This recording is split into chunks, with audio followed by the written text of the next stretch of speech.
this is one of the few movies that is still on the release window that I was really excited to watch. That movie being Chicken Run: Dawn of the Nugget. I was so excited for this film as I am a big fan of Aardman's work. I really liked the first Chicken Run that came out all the way back in 2000, and honestly, I didn't even know that they were making a sequel until like last year, 2 years ago, and then I've been eagerly counting the days, and finally, after 23 years, fans of Chicken Run can have their sequel. And does it live up to the hype?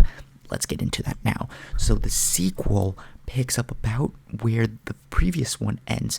The chickens escape the farm and they just go to this island and they make their own society, this high society of only chickens, led by Rocky and Ginger, pretty much. They're working and they have a kid now, Molly. And so what happens is Molly doesn't want to be on the island anymore. She escapes, and then she escapes, finds a friend, and those two end up in a new farm that is specializing in creating chicken nuggets. And my goodness, it is insane. The moment you think the movie is at its halfway point is really only when it's getting started, and I honestly find that better because I was kind of scared that was like when I thought the movie was getting started, that was the climax and the point of no return. Luckily it wasn't. There was plenty of movie left, and it aced it. I loved this feature. I really enjoyed every second. The story is really good, and it was worth the years wait that I had since watching it for the first time. I rewatched the original Chicken Run earlier this year, getting ready for the sequel, and I am so happy with how the sequel turns out.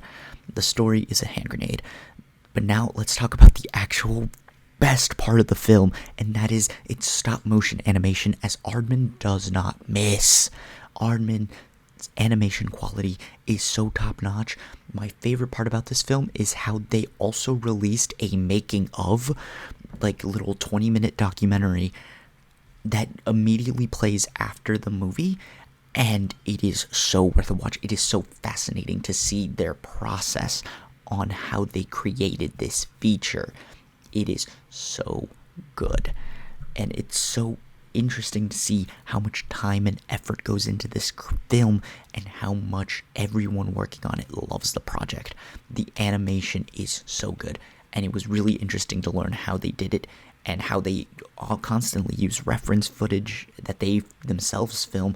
It is so cool. It is awesome to see the behind the scenes of such a big animation studio show us their process. Hand grenade score. And the music is also great. But again, I already gave it a hand grenade score. You don't need to hear anything else about that. The directing is solid. The pacing is great.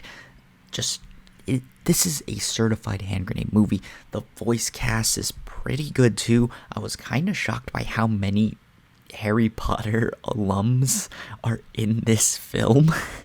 Like, it's just weird seeing more than 3 in a movie and it not actually being Harry Potter. But hey, it happens when you just cast British people, because at this point I think every British person has shown up in Harry Potter at one point or another. But it is just a solid experience if you are a fan of stop motion animation, if you're a fan of animation, if you're a fan of Aardman Studios because they made such classics like Wallace and Gromit. Check this film out on Netflix. It is so worth that hour and 45 that you are going to be spending witnessing this beautiful animation. I skipped all over the place with this one, but you know the gist. This is a certified hand grenade movie, and that's all pretty much I have to say. If you're still watching, leave a like, comment down below, subscribe for more, and if you haven't already, hit that like button. I mistimed my phrasing there, but I'm not going to delete that. But yeah, other than that, I will leave you guys to it.